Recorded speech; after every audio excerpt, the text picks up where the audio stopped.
Morning, Kal Kadosh. We're going to be continuing on Daf Memtet Amud Aleph 49a1. Okay, we are on Tanya Kavete de Rabbi Yehuda Aliba de Shemuel. Okay, because we were saying basically that these are also the words of Divrei Rabbi Shimon of Chachamim Olim Shoshan Asurot. Fine. Tanya, we learned in a Braita. Okay, this is in the Gemara. It's the second line in the Gemara. Okay, Tanya Kavete de Rabbi Yehuda Aliba de Shemuel. We taught a Braita in accordance to Rabbi Yehuda, according to Shemuel. The name of the Shemuel. Amar Rabbi Shimon, says Rabbi Shimon, what are we talking about? Shalosh chatzerot aptuchot zo lezo. Courtyards which are open to each other. Uptuchot l'reshut rabim and are open to the reshut rabim.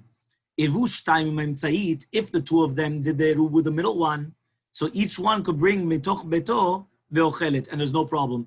Vezo meviyah mitoch beta ve'ochelet, and each one is doing it. Zo machzere motara letoch beta. One of them is bringing it in to its house. They could bring the leftovers back into their houses. Not only can they take it out, they could bring it back in. Okay? Aval Chachamim say, Shloshtan Asurot. All three of them are going to be Asur. Right? That means this writer is saying that only according to Rabbi Shimon, he was matir to do it. Okay? So it's Asur. Why is those saying? Who? According to Chachamim? Yeah, because this is what we said before. But Chachamim were just like we said at the beginning. I didn't understand yesterday neither.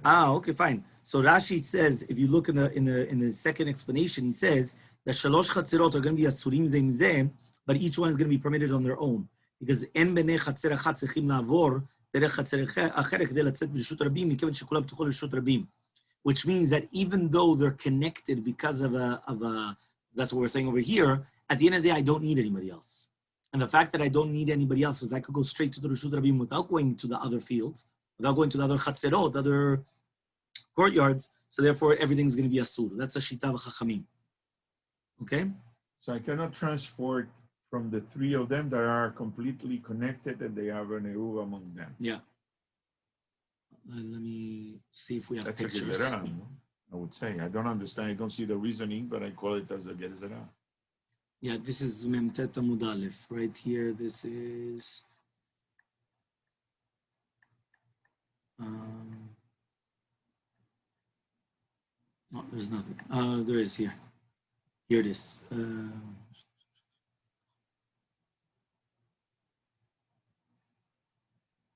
No, okay. It's Memtet Amud Bet already. Okay. Yeah, that's a sheet of Chachamim. So the Chachamim, they argue on Rabbi Shimon and say that it's prohibited. Now here, we're seeing the exact same thing. What do we say? We said that each one could bring the food into it and they could bring the food back. That's machzere motara l'toch beta. But the Chachamim say that all three of them are going to be asur. So now this Braita is saying in Shitat Rabbi Shimon that it's only permitted to be mitantel from the houses to the outer chatzer, right? Right? Mina batim shebechatzer achisonol lechatzer emseidu v'chazara. So it's mashma that you cannot be mitantel also from the batim to the chatzera right emsait. Okay? So it comes out that it's going to be asur according to Rabbi Shimon, just like Rabbi Yehuda Amar Shmuel. So it says the Gemara, v'az Shmuel etameh. And Shmuel is going according to his reasoning. Why? The Amar Shmuel says to Shmuel, Chatzer sheben shne mevoot. When you have a chatzer which is in between two different mevoot, right? It's like a sandwich. Okay, here you have a picture. I don't know why you don't have a picture in the book that we have, but you have a picture here. Right? This is in between the two mevoot. There's one mavui, another mavui. The house is in between. Okay? So it says the Gemara, Irva im shnehem, if right now these people made a eruv shitufei mevot with each one individually, asurim shnehem. So then it's going to be asurim by with both of them. Okay, lo irva im shnehem. If it didn't do an eruv with both of them, okay, so then what happens? Oseret al shnehem. So then it's going to be asur on both of them. Okay. Why? Because since the middle ones also have permission to go in through the mavot from both sides. Because remember, there's the middle one. They both have an entrance on both sides. So they're both connected on both sides of the street. So the fact that they're both connected on both sides of the street, it prohibits each side of the street as well. Because if they didn't do an eruv, it comes out that I have permission, if I'm living in the middle, I have the permission to use that side or that side. So I prohibit it on you guys on whichever side you are to actually carry inside the mavui. Okay? Aita be'echad regila, u'be'echad ena regila. What happens right now if the people were ragil to go only through one of them, and one of them they didn't go? So for example, let's say we always travel usually on the right side instead of the left side. Okay? Zeh regila bo, the one which is normal to go through, it's going to be asur betiltul. V'she'ena regila bo, and the one which is not ragil to go through, it's going to be permitted. So Amar Rabbi Huna says, Rabbi Huna ervaim she'ena regila bo, utar regila le'atzmo. If right now you made an eruv with the one that you usually don't use, then the other one that you usually do use was already permitted now. And therefore it's not going to prohibit it. Why? Because the fact that you made an eruv with the other one, that shows that you want to walk that way. So now the one that you usually travel through, that you would have prohibited it to them now if you didn't do an eruv with them, now you just became permitted to them. Because since you made an eruv with the left side, so now the right side becomes permitted. Everyone understood or not? I hope you understood with the left and the right.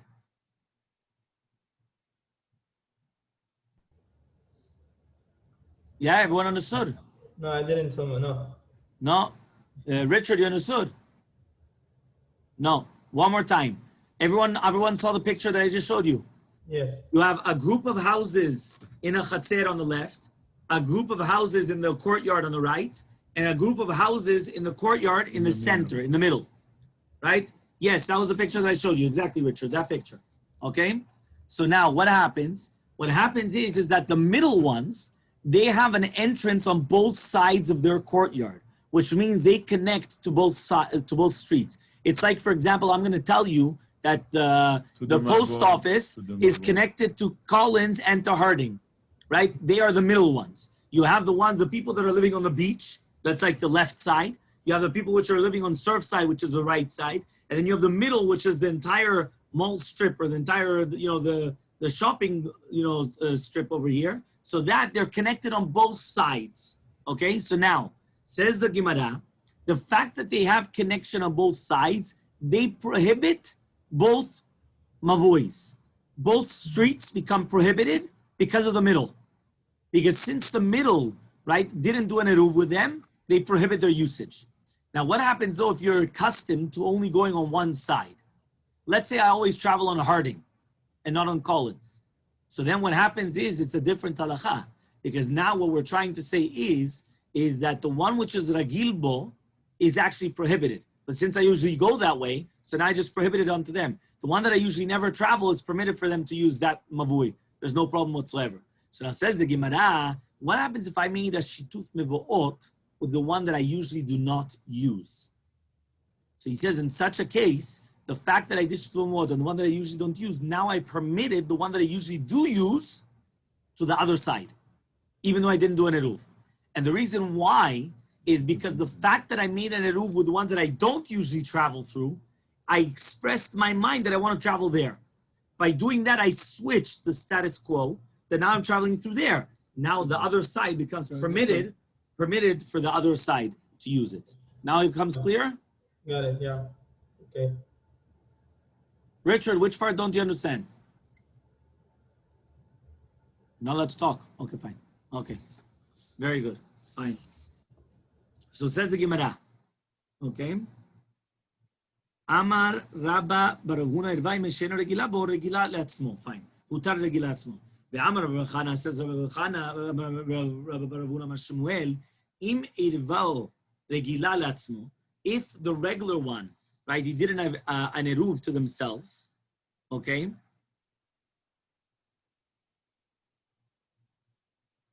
That means they did an eruv for themselves. And the one that they usually don't go, they didn't do an eruv at all. The hiatzma and the middle one did not do the eruv, right? Not with each one. So then we're going to push it to the one which is not ragilbo. Okay? So it comes out that they're not going to lose out from this, because anyway, they didn't do an eruv. So again, the ones on the left, on Collins, okay, they didn't do an eruv. I'm in the center. I'm the kosher land, okay? And then John Jack is Surfside. So what happens is like this. John Jack, Surfside, they made an eruv for themselves. I am in the middle. I made an eruv for myself. The ones on the left, which is Richard Moore over there on the left of Collins, all right? He's on Collins, so he's going to not have an eruv at all. So in such a case, they push me to the side which you did not do an Eruv, to Richard Moore, to Collins. And the reason why is because anyway, Richard's not losing out. Because since anyway he didn't do an Eruv, so therefore if I'm going to be pushed to that side, it's fine, I could use that side. But if you were going to push me to the other side, to John Jack's side, to the surf side, I made John Jack lose out now that he can't also carry. Because since we didn't do an Eruv together, I prohibited onto him. So the fact now that you're pushing me to the left, he now gets permitted to the right. Okay? Why? Because on this, we're going to say they're going to be Kofi al Midat Sedom. Kofi al Midat Sedom is a concept that basically that sometimes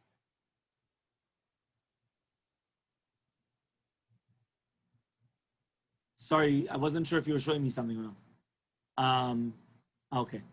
Basically, what happens is that Kofi al Midat Sedom is that sometimes, right, we force a person to do chesed if they're not losing out from it. That's called Kofi al Midat Sedom, which means that you're not losing out anyway. So what do you care?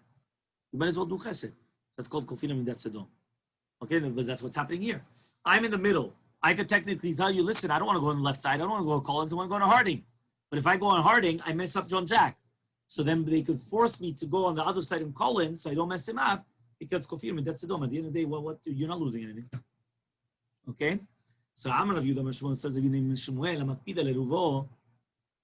somebody that's makpid on his eruv, en uruvo eruv. His eruv is not an eruv. Mashemo, what is eruv? Eruv shemo. The concept of eruv means shutafut, ta'arovet, eruv, iruvia, mixture. Meaning the purpose of an eruv is to make a mixture between people. If you look in this week's bulletin, you're going to see it. It's actually a beautiful concept. But the concept is that the entire purpose of the eruv, we wanted that people should be together. And I think it's very, very apropos. Rosh Hashanah, Kippur, we want people to be together. When you're together, nothing happens. Yeah? Exactly. But more than that, HaKadosh Baruch Hu does not, he doesn't put the Midat Adin against you. He doesn't, mamash, when people are together, there's nothing that could go against them. Not a war, not enemies, not nothing. Gadol Shalom, right? It's so great, Shalom, that nothing bad will ever happen to them. So it says here, Rabbi Chanina says, Eruvo Eruv, the Eruv is a good Eruv, Ela shenikra me'anshe Vardina. But he's called, a person that's called Anshe Vardina. It's like a place that they were Kamsanim. They were known to be very stingy people.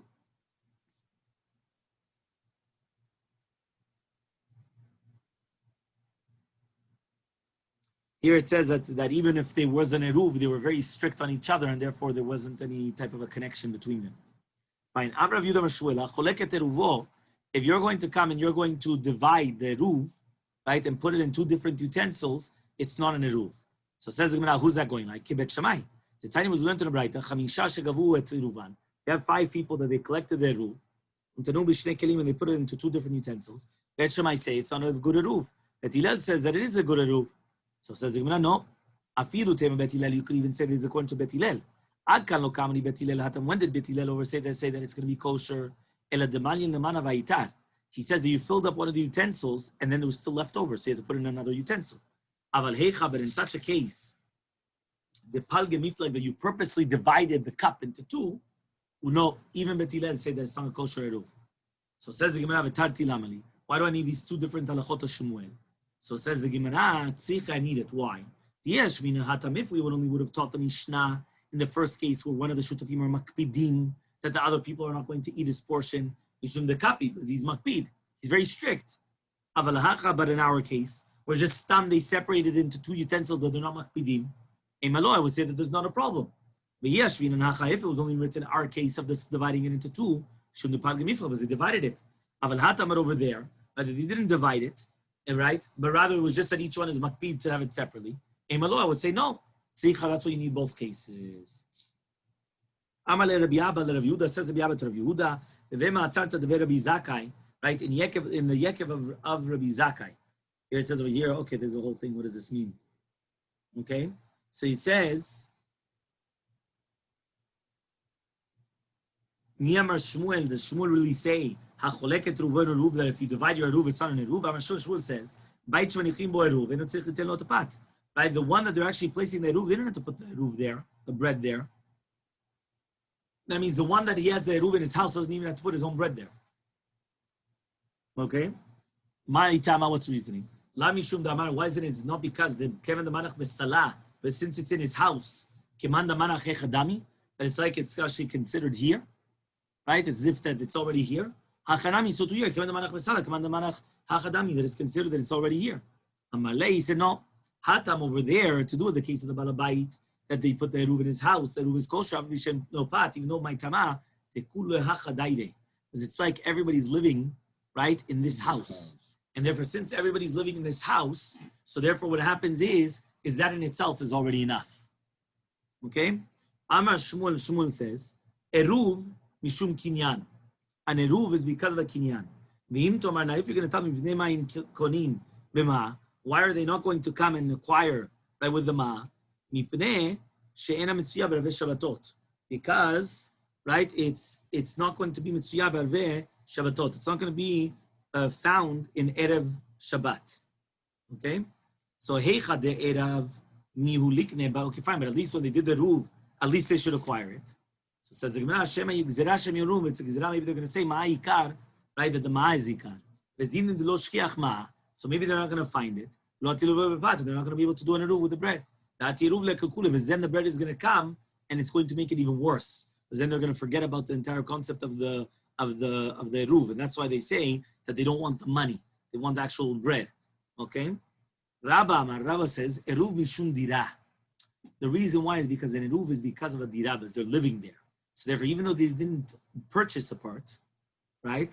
It says right. That's why it's considered that they're all living there. Right? It's ki'ilu, they're all living in one house. And the chatzir belongs to everybody. And that's what you're allowed to carry inside of it. So what's the difference between the two different opinions that we just brought down now? Ikbenau kli. Right? What happens now if every single one put a kli for the eruv instead of putting bread? According to Shmuel, that he says that eruv is because of a kinyan. So he says when you're going to be ma'arev with a kli, it should be kosher. Because at the end of the day, kinyan sudar, it's still going to be okay. So you're doing it in a form of acquisition. It's a kli. Okay? However, though, according to Rabbah, that he says mishum dira, he says if they give a utensil, it doesn't do with anything. Because at the end of the day, it's only on bread. When it's bread, they all live together with the bread. Right? They all eat together with all, it's all one pot, as they say. Upachot mishaveh pruta. And if each one of them gave less than a shaveh pruta, but altogether it did become like the size of two seudot, it says memtet amudet, 49b. Yeah? So he says the katan, right? Or if they appointed a katan, a minor, as to be the messenger to collect it.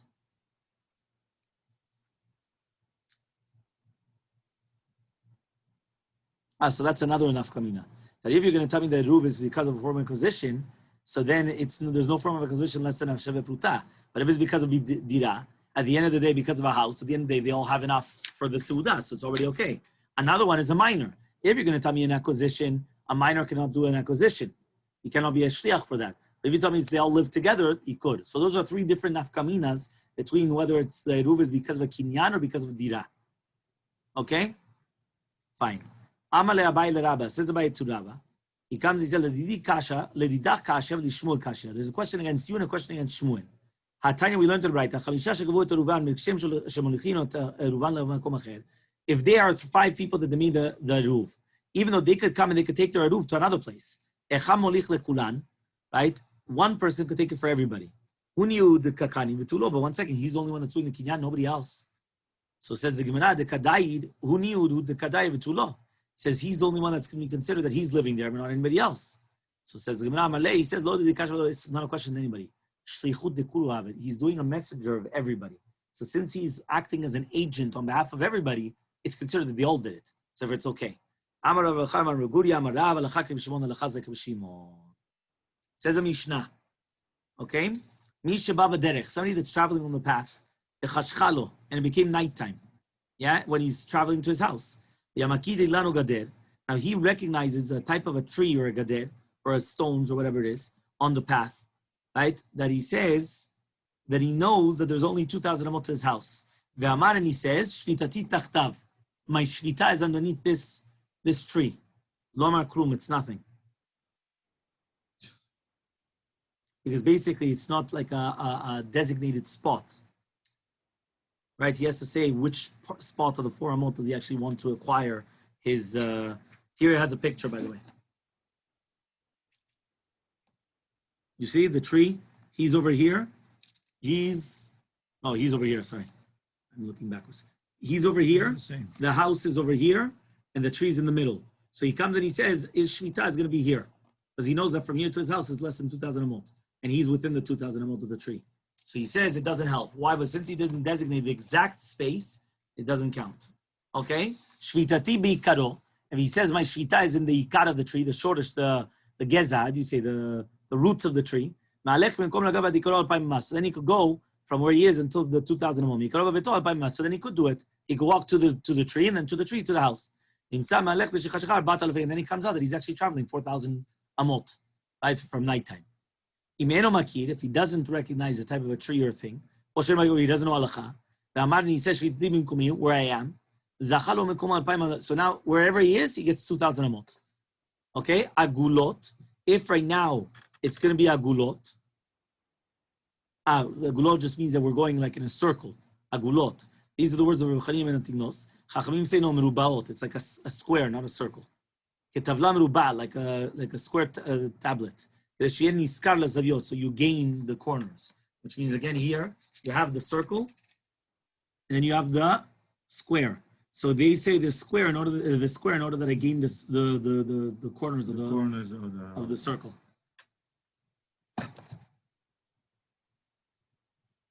Okay. This is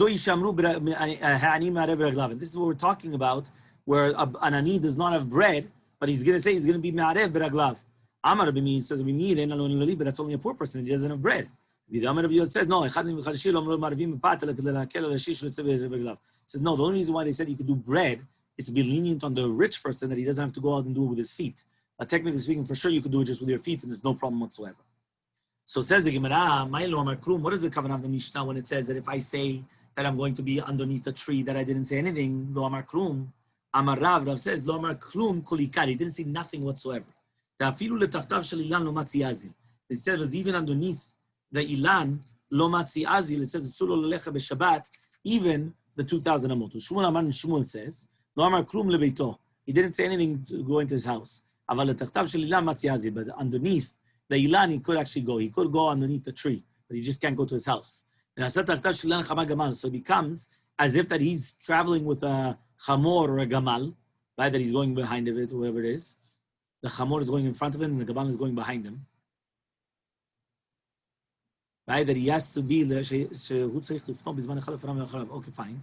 So it comes out that the shetach that's underneath the tree is taking him as if to say in both directions. So balim dod min hatzafon lidim l'drom. If he wants to go to the north, they check from the south. He's going to check the other way around.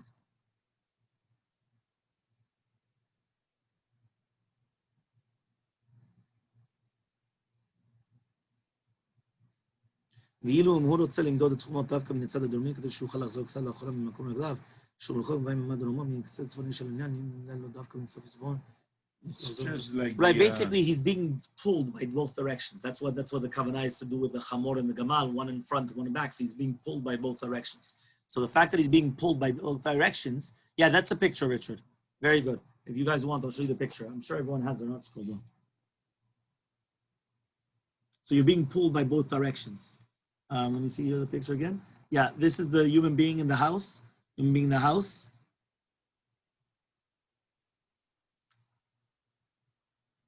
Okay, so he's being pulled by both directions. That's what we're trying to say.